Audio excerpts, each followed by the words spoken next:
Viewers, Pakistan cricket team के कप्तान बाबर आजम तमाम फॉर्मेट्स में अपनी शानदार बैटिंग परफॉर्मेंस की वजह से सुर्खियों में रहते हैं और उन्होंने अपनी कोर ड्राइव से क्रिकेट शायकीन को हैरत ज़दा करते हुए एक बेहतरीन बल्लेबाज के तौर पर शोहरियत हासिल कर चुके हैं। बाबर आजम ने हर तरफ से तारीफ हासिल की है और पाकिस्तान में मौजूद बल्लेबाजों में से वो वाहिद बल्लेबाज है जो खेल के तमाम फॉर्मेट में टॉप 10 बल्लेबाजों में शामिल हैं। बाबर की नफासत, बेऐब टाइमिंग और प्लेसमेंट ने जारी एशियन टेस्ट के दौरान कमेंटेटर मार्क हावर्ड और कैरी ओकेफ की तवज्जो हासिल की। मार्क हावर्ड ने बताया कि कैसे ओकेफ बाबर आजम का ऑन एयर बहुत बड़ा मदाह है। उनका कहना था कि फ़िलहाल आपकी टीम के बाद बाबर आजम का नंबर आता है। मैं जानता हूं कि आप बाबर से मोहब्बत करते हैं। जब बाबर का नाम आता है तो आप मुस्कुराने लगते हैं।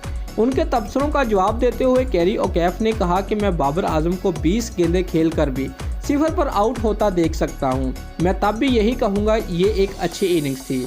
बाबर आजम अपने कैरियर में बुलंदियों की जानब गामजन है और उनके रन्स बनाने की प्यास महदूद ओवर की क्रिकेट में पाकिस्तान के अच्छे रिकॉर्ड में अहम किरदार अदा करती रही है। बाबर आजम ने अपने कैरियर में मुसलसल तरक्की की है और गुज़िश्ता बरसों के दौरान अपनी महारत को बड़े पैमाने पर बेहतर कर रहे हैं। उन्होंने पावर हिटिंग की सलाहियत भी हासिल कर ली है और कप्तानी के दबाव ने उनकी अपनी कारकर्दगी को मुतासर भी नहीं किया।